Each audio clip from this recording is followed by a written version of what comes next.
So guys, in this revision session, in your this class, I would be going through certain important topics for your examination for intermediate costing subject at CA Inter level. Okay, I hope you are ready. आज की बातें सिर्फ exam level पे होंगी. Okay आप लोग कृपया करके कॉपी पेन लेके बैठें, अपना कैलकुलेटर पास में रखें, ईयरफोन यूज़ करें, हो सके तो वाटर का बॉटल, पानी का बॉटल भी आसपास रखें. मैं कुछ प्रिपरेशन के साथ आया हूँ जो आपको सामने सामने दिखाऊंगा, तो आपको बहुत सारा एनलाइटनमेंट होगा. सबसे पहले मैं एक बर्ड्स आई व्यू आपको दिखा रहा हूँ. Birds eye view, what is this birds eye view? ये बेसिकली बता रहा है कि पास्ट टर्म्स में किस चैप्टर से कितना मार्क का क्वेश्चन आया है.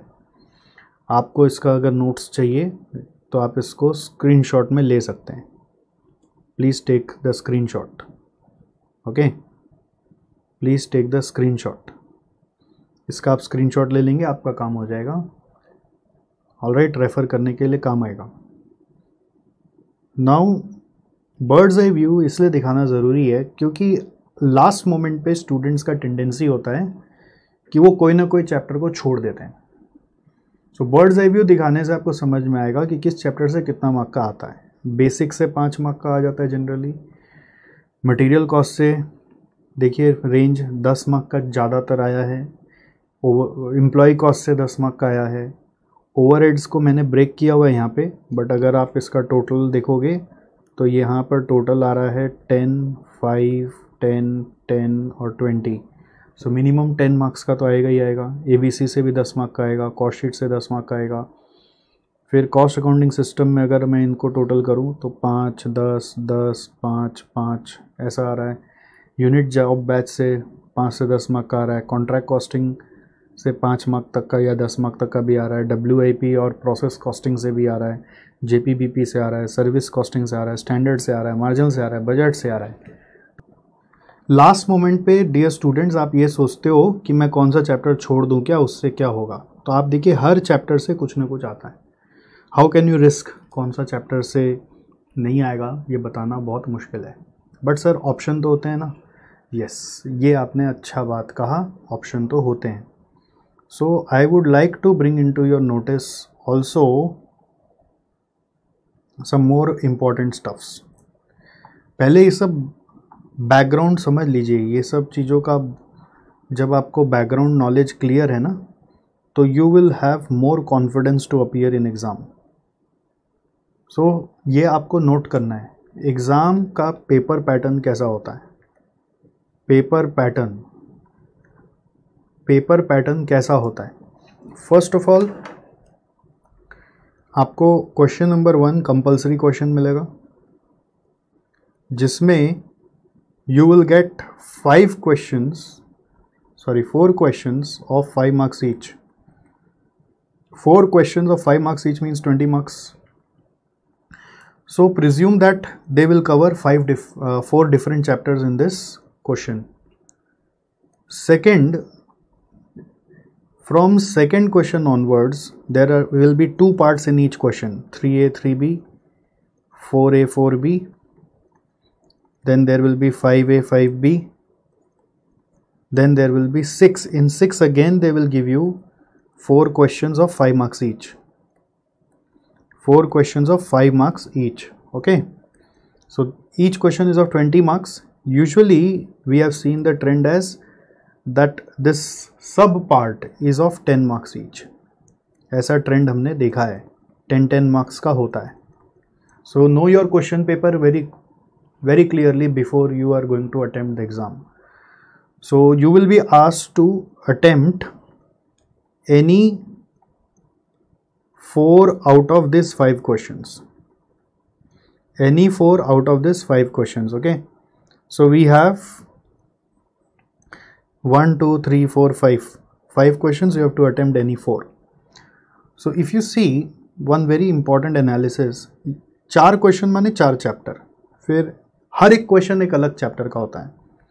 तो ये 5th 6th 7th 8th 9th 10th 11th 12 और यहाँ पे 4, यानी कि 16 क्वेश्चंस बन सकते हैं।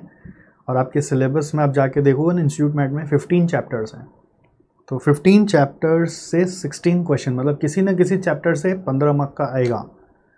ओके, किसी न किसी एक से तो 15 मार्क का आएगा, बाकी सबसे 5 या 10 ऐसा भी हो सकता है।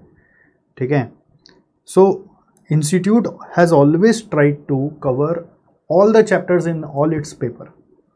So if you are planning to leave any one chapter or any 2 chapter, what will happen, वो क्वेश्चन जो अगर एग्ज़ाम में आ गया बाई चांस, मान लीजिए आपने जो छोड़ा था वो 5AB में आ गया, ऐसा हो सकता है, तो वो जो छोड़ा था ना वो 5AB में आ गया, लेकिन आप अब बाकी 2 3 4 6 आपको करना पड़ेगा।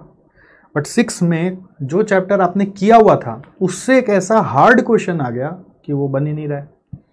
मान लीजिए 3 में जो आया था वो बजट चैप्टर से आ गया और स्टैंडर्ड चैप्टर से आ गया फॉर एग्जांपल, और बजट और स्टैंडर्ड चैप्टर आपका किया हुआ होने के बावजूद एक हार्ड क्वेश्चन आ गया, तो 3 भी डूबेगा, करेक्ट, और 5 तो आपने ऑप्शन में निकाला वही है, तो आपका 20 मार्क का कुछ ना कुछ रिस्क हो ही जाएगा।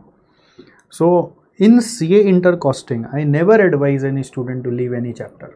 अगर आपने कोई भी चैप्टर अभी तक छोड़ा हुआ है तो जैसे तैसे उसका एक बेस प्रिपरेशन कर लीजिए। अगर कोई भी छोड़ा हुआ है तो I don't know which chapter you have left, but you must do at least the basic preparation of that chapter, जिससे कि कुछ भी आए तो कुछ तो कर पाए, बहुत एडवांस नहीं तो बेस प्रिपरेशन जरूर होना चाहिए। कभी कभी कुछ चैप्टर से बहुत ईजी क्वेश्चन भी आ जाता है और जो आपको आता है उस चैप्टर से हार्ड क्वेश्चन आ जाता है। जैसे आपका कॉस्ट शीट बहुत फेवरेट होता है और कॉस्ट शीट जुलाई 21 में फाड़ दिया, मतलब ऐसा क्वेश्चन दे दिया कि लोगों के दिमाग से ऊपर से चला गया, तो ऐसा सिचुएशन आपके साथ हो सकता है एग्ज़ाम हॉल में। ठीक है, तो उससे अपने आप को बचाने का खाली एक ही तरीका है, हर चैप्टर का नॉलेज होना चाहिए। तो अब जो चैप्टर बाई चांस छूटा हुआ है या बहुत ही वीक है, उसका कोई रिविज़न क्लास लेकर यूट्यूब से कवर करके ज़रूर जाना है। हमारे यूट्यूब चैनल पे आप जब जाएंगे तो आपको हर चैप्टर का रिवीजन क्लास मिल जाएगा, हर चैप्टर का। तो आपको जो चैप्टर करना है वो वहाँ पे आप करके निकल सकते हैं, तो that's your choice in hand, all right. But वो चैप्टर करना है। रिवीजन क्लास जब हम करा रहे हैं तो ऐसे करा रहे हैं कि जैसे कि आपको कुछ नहीं आता, उस हिसाब से आपको रिवीजन क्लास जब कराते हैं तो आपको अगर बेसिक से भी समझना वो चैप्टर तो समझ में आ सकता है, एक बार के लिए काम हो सकता है। Got it? चलिए हाँ, आगे बढ़े हम लोग और डिस्कशन करते हैं। तो मैंने पहले सोचा था आपको बर्ड्स आई व्यू बताऊंगा और एग्ज़ाम पेपर पैटर्न बताऊंगा, और ये 2 मैंने आपके लिए किया। एग्ज़ाम में जब पहला क्वेश्चन अटेम्प्ट करो तो ऐसा कोई रूल नहीं कि फर्स्ट क्वेश्चन को फर्स्ट ही करना है, ये चीज़ का भी ध्यान रखना। एग्ज़ाम में फर्स्ट क्वेश्चन में बहुत जनरली इंस्टीट्यूट कई बार कुछ ट्रिक्स डाल देता है, बहुत कम बार आता है कि वो क्वेश्चन आपका बहुत प्लेन सिंपल निकल जाएगा। मतलब 4 क्वेश्चन होगा ना तो उसमें 2 क्वेश्चन में कोई ना ट्रिक बैठा रहेगा, उस ट्रिक को लेके कभी बैठे नहीं रहना है। एग्ज़ाम में क्या करना है, एकदम लगातार पेन चलाते रहना है। इसलिए मेरा रिकमेंडेशन रहता है कि never start with first question. जब भी 15 मिनट का पेपर का हाथ में टाइम मिलेगा, उस 15 मिनट में आप क्या करेंगे, फटाफट सारे क्वेश्चन को स्कैन करेंगे, रिक्वायर्ड पार्ट से पढ़ेंगे। रिक्वायर्ड में क्या पूछा है, क्वेश्चन का रिक्वायर्ड में क्या पूछा है। रिक्वायर्ड पार्ट से पढ़ते हुए आपको थोड़ा सा अंदाज़ा हो जाएगा कि उस क्वेश्चन को आप कर पाएंगे कि नहीं। क्वेश्चन देखते देखते पहला 15 मिनट में अपना ABC एनालिसिस करेंगे। ABC मतलब A मतलब आपको बहुत अच्छे से आता है, वेरी इजी क्वेश्चन। B मतलब थोड़ा सोचना पड़ेगा, ठीक है। B मतलब थोड़ा सोचेंगे तो हो जाएगा, करेंगे तो हो जाएगा। आपको कॉन्फिडेंस आ रहा है कि हाँ देख रहे हैं, अलग लग रहा है थोड़ा सा, लेकिन करेंगे तो हो जाएगा। C मतलब नहीं होगा, थोड़ा ऊपर से जा रहा है, आपको डर लग रहा है क्वेश्चन को देखकर, ऊपर से जा रहा है, ये क्या है मालूम नहीं है, नया चीज़ लग रहा है। तो ABC से मार्किंग करेंगे पहला 15 मिनट में, हर क्वेश्चन का मार्किंग करके आएंगे। रिक्वायर्ड पार्ट पढ़ने से यूजुअली पता चल जाता है, या रिक्वायर्ड पढ़ के अगर नहीं समझ में आए तो थोड़ा सा क्वेश्चन का स्टार्टिंग या मिडल, पूरा क्वेश्चन नहीं पढ़ते हैं, स्टार्टिंग पढ़ते हैं, मिडल पढ़ते हैं और लास्ट पढ़ते हैं, ठीक है। पूरा क्वेश्चन पढ़ने जाओगे तो 15 मिनट में पूरा पेपर टच नहीं कर पाओगे। फर्स्ट 15 मिनट्स में आपको ABC करके मार्किंग कर लेना है। जिससे आपको पता चल जाएगा कि मेरे को क्या क्या पेपर में अच्छे से आता है। अब जब ए कैटेगरी का क्वेश्चंस मिल गया तो पहले ए कैटेगरी का क्वेश्चंस को करेंगे, चाहे वो क्वेश्चन नंबर 6 में हो, चाहे वो क्वेश्चन नंबर 5 में हो या क्वेश्चन नंबर 4 में हो, जहाँ पर भी हो वो पहले ए कैटेगरी का क्वेश्चन करेंगे। सर अगर ऐसा हुआ कि मेरे को 4A आता है ए कैटेगरी में और 5 का बी आता है तो कोई दिक्कत नहीं है, पहले 4A करो अच्छे से हेडिंग देकर और फिर 5B भी कर सकते हो। ऐसा कोई रूल नहीं है कि 4 के साथ ए के साथ 4B करना ज़रूरी है, समझ गए। अगर दो डिस्टिंक्ट क्वेश्चन है, अलग अलग क्वेश्चन है, पूरे अलग चैप्टर को बिलोंग करते हैं तो आप भी अलग अलग अटेम्प्ट कर सकते हो। फर्स्ट ये एग्ज़ाम हॉल का स्ट्रैटेजी एक नोट कर लीजिए आप, please note this, exam hall strategy. First 15 minutes में क्या करना है, in first 15 minutes read all the questions, required part को पढ़ेंगे या फिर इंट्रो पार्ट को पढ़ेंगे, मिडल पार्ट को पढ़ेंगे और लास्ट पार्ट को पढ़ेंगे, ठीक है। ज़रूरत पड़ा तो, अगर यहीं से समझ में आ गया तो काम हो गया, नहीं हुआ तो इंट्रो, मिडल और लास्ट पार्ट को पढ़ेंगे and then do ABC marking, ABC marking of each and every question, of each question, okay. Second आप क्या करेंगे, नेक्स्ट 1 आवर में, next 1 hour should be dedicated for only A type questions, जिसमें आपने A mark किया है उस पे आप टाइम डिवोट करेंगे। Only A type question should be done. Next क्या करेंगे, A टाइप क्वेश्चन को हैंडल करेंगे। उसके बाद क्या करेंगे, अब आपका 1 आवर में कोशिश करना है कि मेरा 40 मार्क्स का अटेम्प्ट हो जाए। कोशिश क्या करना है, 40 मार्क्स का अटेम्प्ट हो जाए।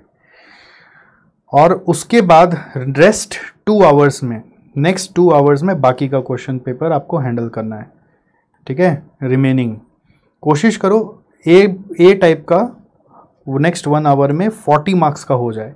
अब हो सकता है आपको और ज़्यादा आता हो ए में तो कोई दिक्कत नहीं है, बट मेरा टारगेट है कि next 1 hour should cover your 40 marks. एक और आपको टिप देते हैं, ये चीज़ का भी ध्यान रखना चाहिए क्योंकि मेरा एक्सपीरियंस बोलता है कि कॉस्टिंग में पेपर बहुत बच्चों का छूट जाएगा, ठीक है। क्यों छूट जाएगा, क्योंकि इतना सारा चैप्टर्स एक साथ आ रहा है क्वेश्चन पेपर में और कोई कोई क्वेश्चन बहुत सारा लेंदी क्वेश्चन भी आ जाता है। तो इसलिए आपको पहले से एक टाइम का प्लानिंग पता होना चाहिए। Exam time is of, exam duration is of 180 minutes, right. Exam duration कितना देर का है, 180 मिनट्स का है। सेकेंडली फिर आपका एग्ज़ाम ड्यूरेशन यदि 180 मिनट्स का है तो आपको कितना मार्क्स अटेम्प्ट करना है 180 मिनट्स में, 100 मार्क्स का अटेम्प्ट करना है, correct. So basically you have time पर मार्क्स, 1 मार्क का क्वेश्चन अगर हम करना चाहते हैं तो वो 1.8 मिनट्स हमारे पास है। सो नॉर्मली आपके एग्ज़ाम में 2 टाइप का क्वेश्चन मिलेगा। Normally you will get 2 types of question. First 5 marks question will be there and secondly 10 marks question would be there. For 5 marks 1.8 into 5 is equal to 9 minutes is only the time allowed, and for 10 marks the time allowed is 18 minutes.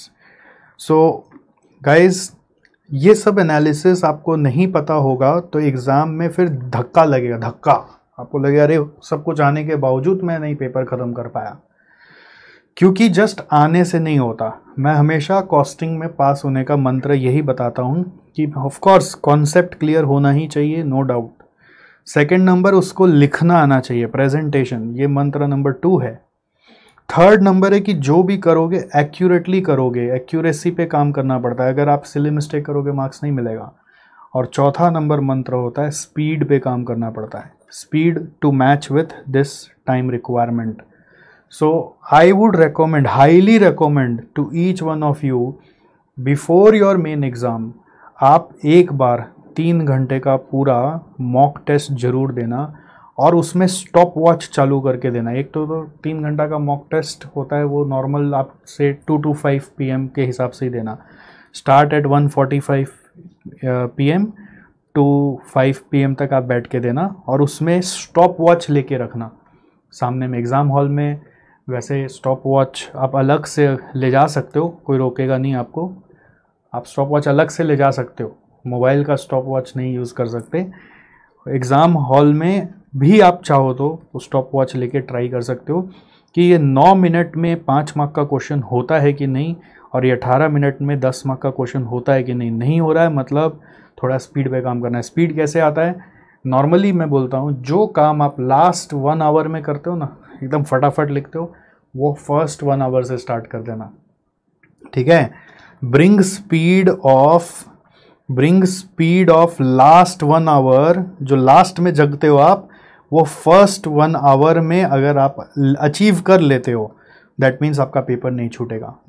Okay, so these are some basic tips before you get into the concept of the subject. Mostly why a student fail is whenever they are asked to study, they only and only check this, class notes पढ़ लिया, concept सुन लिया, concept याद हो गया, यहाँ पे ही सारा लोग अटक जाते हैं, ठीक है। सारे लोग, आप लोग में से भी बहुत सारे लोग रिवीजन मतलब कॉन्सेप्ट के पीछे भागते हैं, प्रेजेंटेशन पे कभी नहीं जाते हैं। एक्यूरेसी यानी कैलकुलेशन का एरर हो रहा है कि नहीं, उस पर नहीं जाते हैं, स्पीड पे नहीं जाते हैं। तो ये तीनों कैसे अचीव हो सकता है? ये मॉक टेस्ट से ही हो सकता है। मॉक टेस्ट देंगे ना तो आपको पता चल जाएगा कि कितना आप पानी में हैं, कितना आप ऊपर हैं, ठीक है। तो इस चीज़ का सबक आपको मेरे से ले लेना है। कोई से कॉपी चेक कराने का उतना ज़रूरत नहीं है। हो सके कोई फ्रेंड है तो आपस में एक दूसरे का चेक कर लो, नहीं फ्रेंड है तो सॉल्यूशन वाला मॉक टेस्ट लो, प्रेफर करो। जैसे जुलाई 21 का पेपर ले लो, जैन 21 का पेपर ले लो। ये 2 पेपर भी बहुत स्टैंडर्ड पेपर थे। अगर ये 2 पेपर सॉल्व कर लोगे आप तो आपको कॉन्फिडेंस आ जाएगा कि मेरे से होगा। This is the thing what I want to say first. If you want to score well and pass in first attempt itself, you have to also focus on the other 3 aspects. You can't just focus on concept.